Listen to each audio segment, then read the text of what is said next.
Okay, I've got an unboxing today. This is obviously, well, seemingly obviously a new guitar. Just arrived, and the only reason why I wanted to do something before I do the unboxing here is I was thinking about this. Um,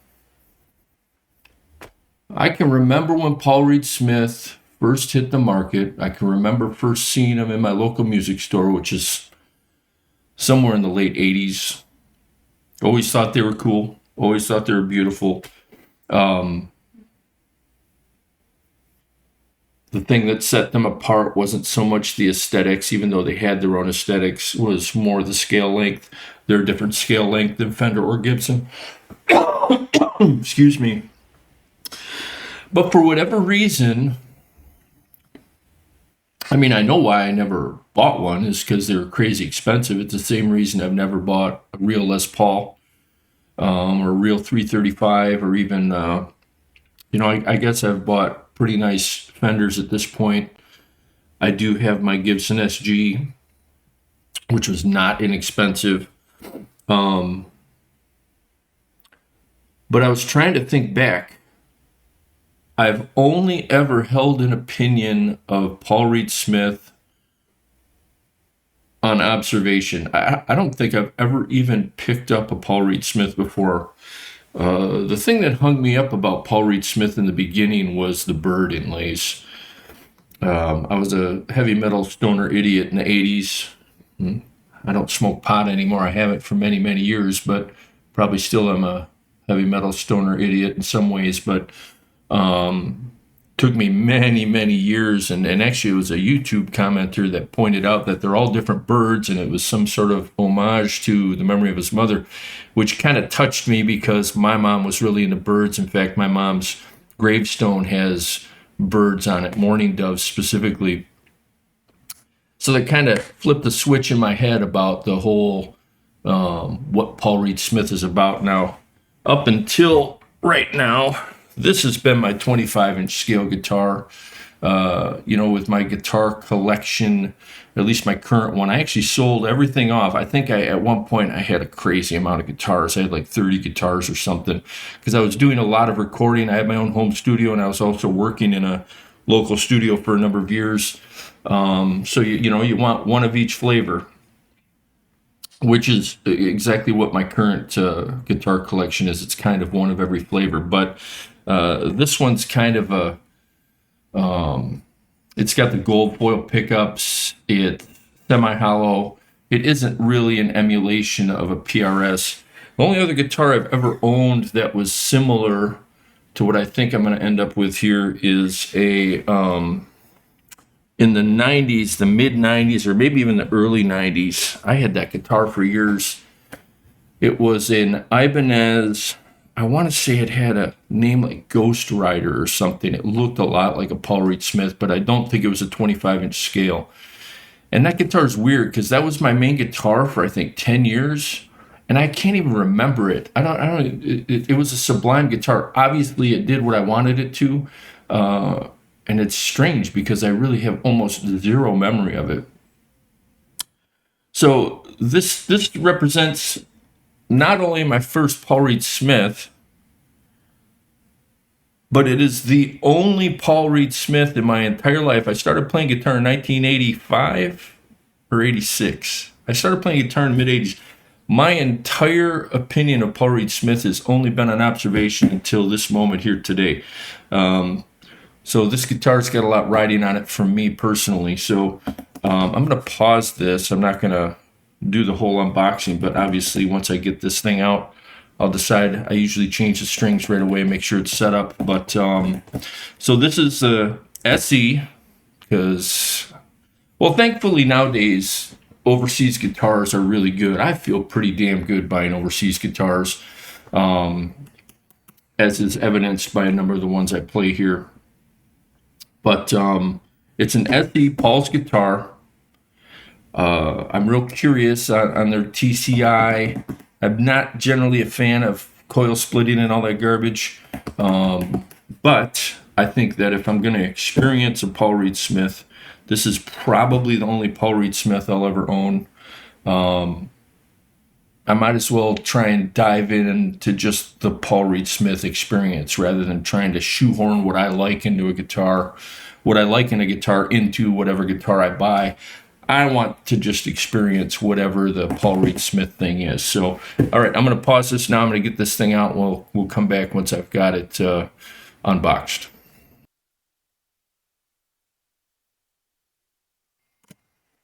All right, just coming back real quick. Comes with a nice kind of brown. I didn't expect a brown gig bag. But there you go. Real quick side note, brown gig bag with it. All right, just a little bit of the case candy here. Telling you what kind of strings it was strung with. Hex Core Classics. I'm currently playing the Fender Hendrix style strings. Ooh, we got a kitty running around here. Looks like this guitar was inspected on April 29th of this year. So this guitar was born this year. So it's 2025. And then, of course, truss rod wrench. And to my knowledge, the bridge isn't adjustable. So I don't know what that little wrench is for, but there we go. Okay, one kind of cool thing, I'm going to save this actually, is it had this foam inside the gig bag that is cut to fit the headstock, which is pretty cool, especially in a tilt back headstock. And then, of course, we have our Sweetwater inspection. Now, I do have a fairly set opinion on my experience on the 55-point inspection, only because I'd have to go through and think about it real quick. I think I've ordered at this point 4 guitars from Sweetwater, maybe 5. One of them I had to ship back because the weights they advertise, without getting into it, are wrong. They do not post weights accurately on their guitars. It would be great if they would make it part of their inspection before it leaves to see if the advertised weight was actually the weight of the guitar. Now, this one was advertised as, I want to say, 6 pounds, 10 ounces. I'd have to pull up the specs on it. And this is a nice weight, even if it's a little heavier than that, and it might be. It feels like it might be around 7 pounds. That's half a pound off, but I might be wrong in that. It's a nice weight. It feels very nice.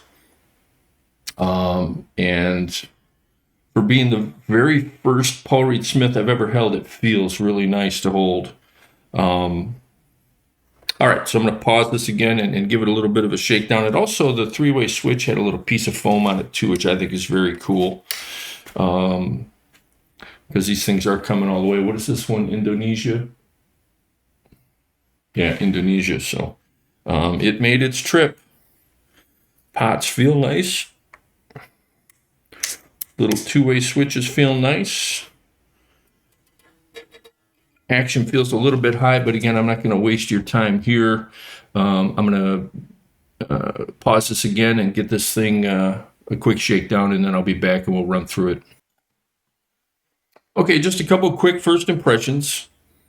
I really like the way it feels. It's a good weight. Feels like a good balance. It definitely feels like a quality guitar. Most Epiphones don't feel that way. Epiphones typically need some work. The Squires, I have my Fender Squire Strat, which, by the way, is really nice, but it feels cheaper than my Eric Johnson Strat, for instance. And that's a classic Vibe 70s. This feels like a very nice guitar. Acoustically,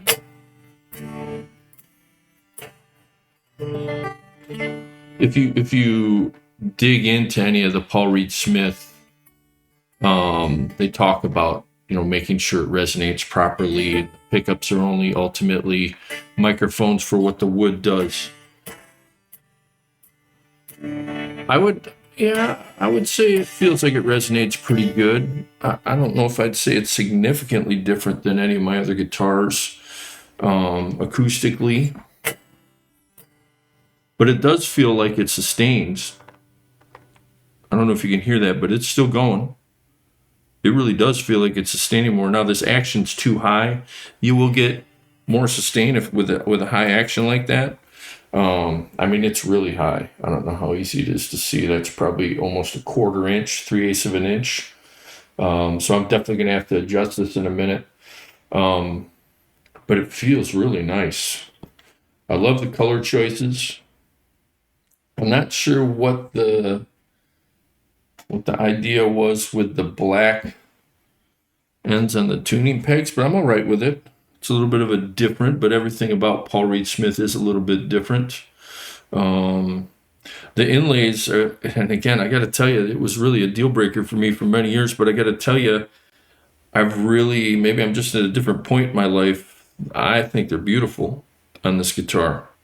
And it kind of makes me want to learn a little bit more about the inlays, because it is seemingly a critical component, especially on a quote-unquote Paul's guitar here. I wouldn't mind the backplate being recessed. It's sticking up out of the guitar, but I don't think that's going to be a factor for when I play. A lot of these videos I'm sitting down, but I do actually stand up most of the time when I'm playing. 3-piece back. Looks like it looks like a 1-piece neck. You know, they had to glue on the little ears here, but again, it feels really nice. The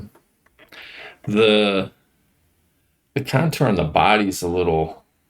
I'm not expecting a super high-end carve or anything, but it's a little bit. It's got a little bit of beveling here, but then it is dead flat, which is a little bit of a strange. I guess it only seems strange when you look at it from the side, but I guess having a little contour there is nice. It adds a little bit to the finish. The laminate top. Why can't I think of the word for it? See, this is the part of me that's still an idiot stoner. I can't remember what the hell they call it. But when they laminate this flame top thing, it's cool. I like flame. I'm all right with that. I don't really have. Do I have any guitars? I don't even think I have any guitars that have a flame top. So that's cool. That's something I didn't have prior. The rosewood is nicely figured. Excuse me, nicely figured rosewood. That nut feels like plastic, but I think it's supposed to be graphite. Well, in any case, all right, there you go. There's a couple quick first impressions. Now I'm going to put my strings on it and set it up and come back. Okay, we're restrung. Couple impressions of restringing this. I'm fine with vintage tuners, to be honest. And I like the ratio on these. I'd have to look up what the ratio is. It feels like it's whatever, typical 18-1. But I will say they feel cheap. But they did their job just fine. One other observation I made on these tuners is they're kind of short.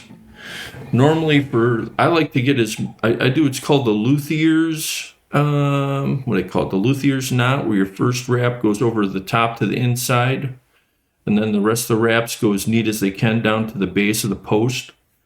Usually I go for length on the string. I'll pull the string straight and I'll go 2 posts beyond. So if I'm doing the E string, I'll leave this much extra string to wind on.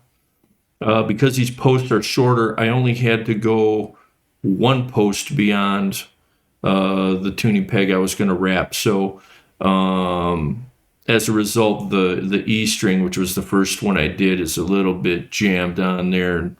I don't know, might be a little goofy for tuning. But after that, I got all the windings on there real nice. And that's just a personal preference.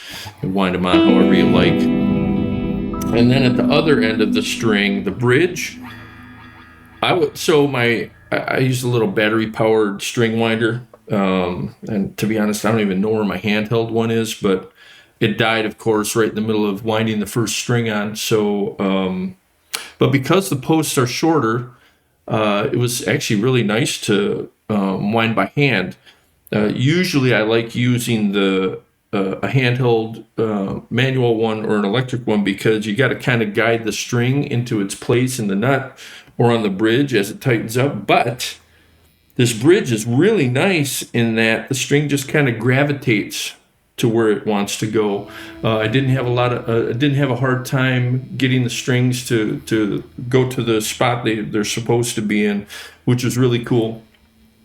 Alternately, and I like this wraparound bridge. The bridge is actually really nice.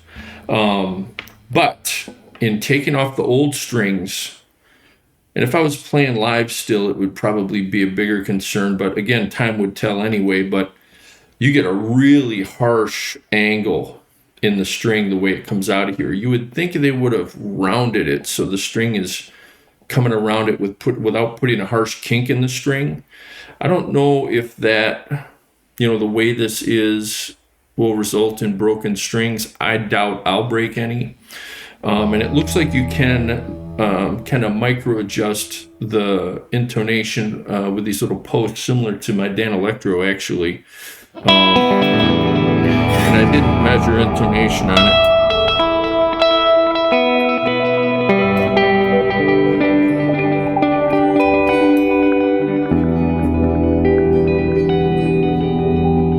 Sounds okay though.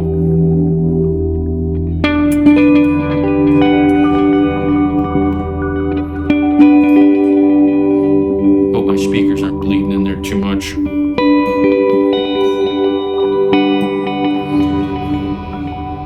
So I lowered the action tremendously. Again, it might have been 3/8 of an inch off of the fretboard, which is a little surprising for a Paul Reed Smith. They talk so much about how important the setup is, and it made it from Indonesia through Sweetwater, however many stops are in between there to my house, and that action was still sky high, which is fine. I don't care about that. It's set up just fine, but it was really high, and it was adjusted that way because I got to lower this pickup. So I'm just going to do a couple other minor adjustments, and then we're going to do some tone. That little bit you just heard is as much as I've heard on it. I have not played I have not listened to it through my setup. Plus, I want to turn a bunch of crap off on here and just kind of hear it through my Nano Cortex, my amp capture. So I'm going to pause this one more time, and then hopefully we can make some noise. Okay, really all I had to do was lower the bass end of the bridge pickup a little bit, at least for now. So when it comes to setting up pickup height and or action, you really, I personally just like to use my ears. So there isn't one thing you can do in the beginning and you're going to be okay. You can call it a hack way of doing it or whatever you want to call it. But what I do at this point is I will lower the action until I kind of feel it or hear it choking out a little bit, and then I bring it up until it doesn't bother me anymore. And I've joked with friends for many, many years. It's not how nice a guitar is to me, it's how little it irritates me. And simple things like a goofy fret or fret ends that get my attention. I'm not talking about getting cut up on them, but if the fret ends are just, they distract you a little bit when you're playing, it kind of takes you out of that place. I really, I'm looking forward to hearing some noise here. So I think what I'm going to do, here, one more thing. So I have a clip-on tuner. The HXFX has a tuner in it, as does the Nano Cortex, which in the moment I do, but when I'm setting up, I usually clip this on. If you're the type of person who uses clip-on tuners, there's not a lot of real estate here to really clip it on. Kind of that side of the headstock will do it. But it really went to, the guitar wants to be in tune. You can tell these strings are gravitating right to where they're supposed to be. The guitar isn't moving around, so you can tell the wood was treated properly, probably. It feels like a very stable guitar. Like I said, aside from the tuners feeling cheap, and that's really when you're winding a string. It's not something you would ever notice, when you're just doing regular tuning. And it does have the little oil holes, so I suppose I could put a drop of oil in there. The other thing I typically do on a new guitar when I'm doing that first string change is I'll oil the fretboard. But this piece of rosewood looks nice, so I did not do that.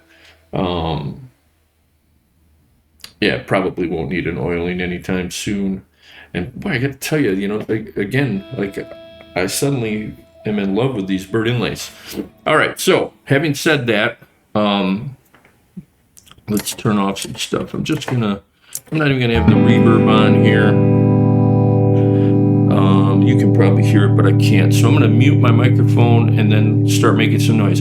All we're gonna be hearing is my Nano Cortex,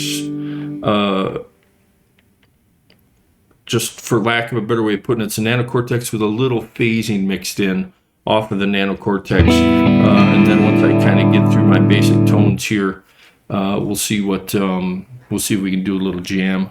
We're already at 21 minutes, so I don't want to take it too long. But this is like literally the first PRS I've ever held in my life, let alone owned. So it's kind of a cool little moment for me. It's one of those ones I always thought I'd drop a big chunk of change on. So I guess thank you to Paul Reed Smith for making a guitar I can reasonably afford. And in this day and age, most of the foreign guitars, the quality of them is just exponentially better than it was in the 80s and the 90s and even the early 2000s. It was literally a crapshoot to buy an overseas guitar. Not so much anymore. This feels good. I haven't gone through all the frets here, but they feel really good. The ends look rounded. The finish seems real nice. I always like it when a guitar has a certain smell. This one doesn't seem to have any smell to it, so that's kind of a bummer, but take that for what it's worth. All right, I'm going to mute the mic here.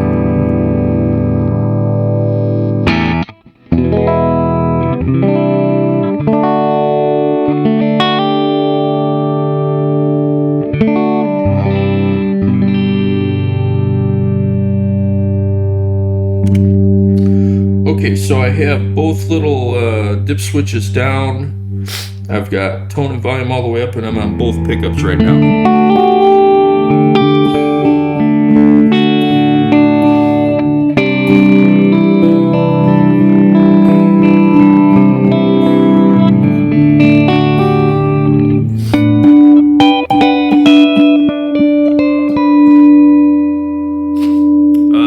Compression on here, by the way. I've got the bus compression on, and I think I have an optical compressor turned on in here.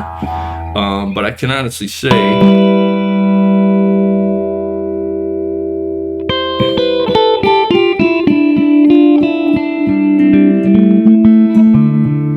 I don't mind being a consumer and being sold to. And obviously there's a lot of salesmanship that goes into talking about, conceptually what makes a guitar ring better versus tone versus all that stuff. But I gotta say, this does feel like it resonates.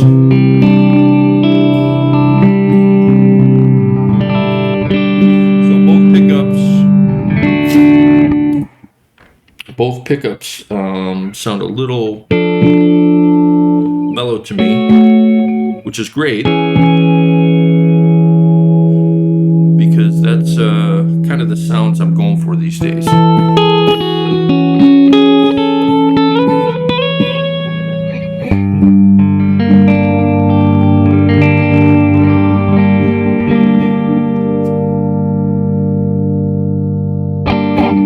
going to pause this for a minute. Just do one last setup. Make sure the strings are reasonably settled, and I'll be back.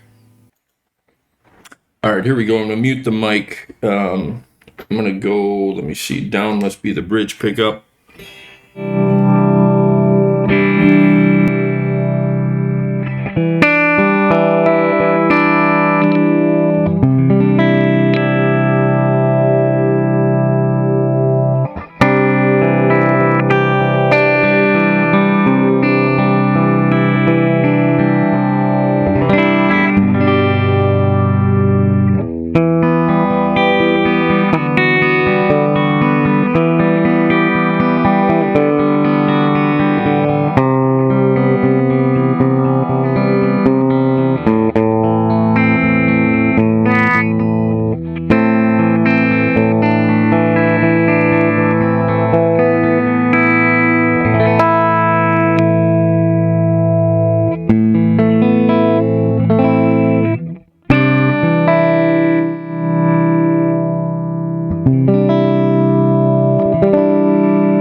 So I love the taper on the pots.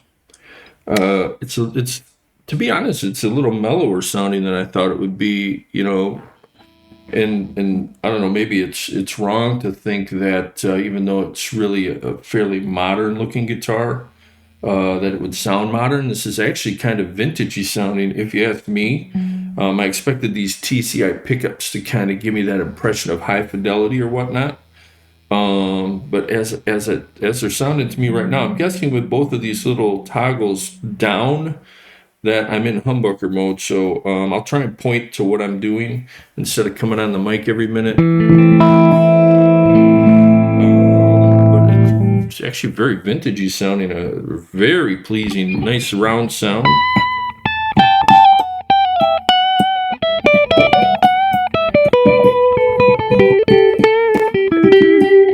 This is a capture of my Morgan PR5, which is a Princeton reverb, kind of my go-to.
Uh-oh, a little scratchy there, PRS.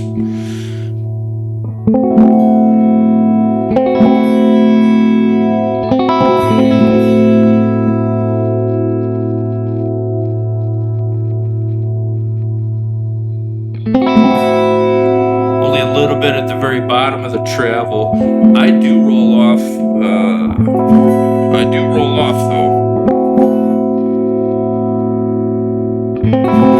Not a huge deal though. My Gibson SG, which I spent almost twice as much money on, has some of the scratchiest pots I've ever had on a guitar, and that thing came out of the box brand new with terribly scratchy pots. Even though I do like the SG, but that's the kind of thing when you spend almost $2,000 on a guitar, those pots better never be scratchy. I can maintain them. I can put the D5 spray on there, whatever, and it still comes back scratchy. So the taper on these is great, though. I really love the taper on them, and I think with these two toggles up. I think that's the single coil mode, at least to my ears. It's down single coil. And I think I've seen a couple people, because I'm late to this party. These have been around for a few years, but some of the videos I watched on people, they had I think I'm having the same reaction to the single coil. I almost have to say I like the single coil sound better on this thing, or the split coil sound, whatever you want to refer to it as. Another sound I like is I usually like having both pickups on. One thing I can do with this is have the neck pickup split and then have the bridge pickup as full humbucker.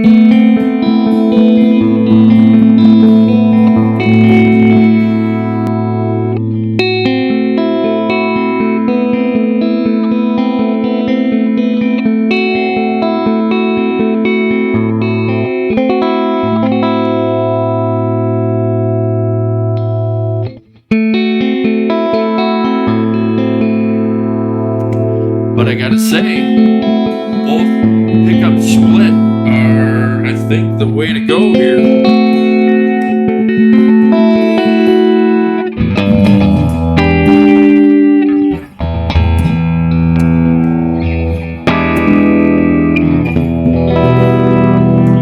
Yeah, I gotta say, the split sound on this thing is really fantastic. So, there's always, there is such a thing as a honeymoon phase with guitars, but this is one of those guitars or one of those brands that I never thought I would feel this way about. I always had a strong opinion on the Byrds, or the Seagulls, as I used to call them. Again, I've been corrected on that. They're not Seagulls. But, and again, maybe I'm just in a different place in my life, but it feels super balanced. It was easy to dial in. When you do stuff up here,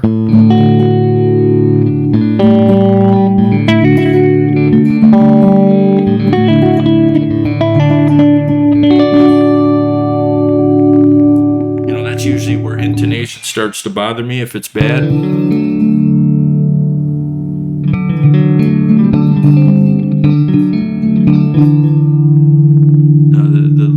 Obviously, the little bit of detuning you're catching there is me not executing well. But it's there. The intonation's there. Add some new strings, probably need a little tuning or whatnot, but and I have to say this, and take this for what it is. I've literally played. You've literally seen the entirety of me playing Paul Reed Smith in my life here in this video. I have to say that I think I agree with their philosophy. There is something about all the little things they've done to make sure this thing resonates properly. I can tell it's an aluminum bridge. I've never had a guitar with brass posts before, so I don't know how much of a difference that makes. But I have had guitars with aluminum bridges, and I do know that sound. I've had guitars with brass nuts before, and I kind of know how that sounds. My Danelectro, I think, has an aluminum nut, so I kind of know that sound. I'm sensing that with this guitar, but it's more balanced with this guitar. The little brass inserts here, they don't, like with a brass nut or brass bridge saddle, it'll scream a certain way. This one's much more balanced, and it feels intentional. It doesn't just feel like what that material does, if that makes any sense. So I got to say, this is probably the only PRS I'm ever going to own. This might be the only PRS I ever play. I cannot say that for any other guitar except for maybe my Gretsch. Pretty sure I played a couple Gretches in my life. But like this with the Gretsch, I'll probably never own another Gretsch. Why? Because it feels and sounds fantastic, regardless of whether it was built overseas or not, or has the actual. This really does make me want to experience the actual TCI pickups and electronics. I've never, like, I usually kind of turn my nose at coil splitting. In fact, that Harmony's got, it's either a phase switch or a coil split that I'm not a fan of. This is the exact opposite. It does something really great in all the combinations I've tried here. Just again, you've seen all the combinations I've tried. Every single one of them are something I might use depending on what's going on. Now, I was originally going to do a jam, but we're already at 36 minutes, so I'm just going to, I got to take a break for one. I normally don't sit in front of my computer this much, but, and I want to let this thing settle in with these strings on it, but, so there you go. There's something other than one of my little spacey jams. My experience with a Paul Reed Smith SE Paul's guitar. And I have to say, you know, it does feel like a step above the other ones. The Gretsch really exceeded my expectations, as did, I've long held the opinion that Epiphone is a crapshoot. You never know what you're going to get with them. The consistency in Epiphone has always been terrible. But this 335 I got from them is really fantastic. That thing sounds great. But my Epiphone Les Paul, you rarely see it because it kind of sucks. One of these days I need to strip the electronics out and redo it. But this one, however, everything feels intentional except for the tuners. The tuners, it feels like they got to it and they couldn't meet the price point, and that's where they had to make the sacrifice. And to be truthful, if I were faced with somewhere to maybe cut a little bit of a corner, it would probably be with the tuners as well. Because if you know how to wind a string on, you really don't need very nice tuners. They're Preston tuners, which I actually like Preston tuners, to be honest. But they do feel a little cheap, and they look a little cheap. I'm not sure if I like the black plastic, but again, I'm not one to sit and stare at my guitars, and it's not a distraction. But the pickups seem centered on the strings. The high E here doesn't look like it's centered very well on the neck pickup. But as you bend strings and as the string vibrates, I don't think it's so far out of whack that it won't, result in a good tone. And again, you've heard it already, but I'll probably post a separate video of just a jam here because I really do want to take a break. So I'm not just fatigued going into a jam, but in a general way, I'm kind of like trying not to gush about, like I'm kind of quietly in love with this thing. It's a great weight. It feels balanced. It tuned right up. I was able to hand wind the strings on instead of having to use a string winder, which is great. The shorter posts are good for that. The bridge feels really great. I was able to lower it quite a bit. It would be nice if I could have it flush against the body. And I probably could, but I just wouldn't get the tone I want. I don't actually go for the lowest action possible. But the single coil mode in this thing is where it's at, which is kind of cool. By the way, the frets feel fantastic. I haven't felt a bad fret on this thing yet.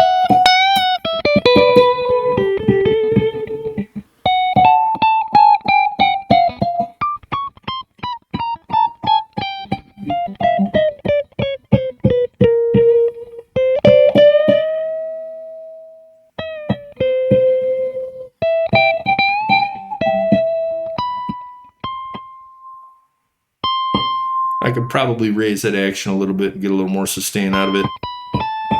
But I don't live in this area too much.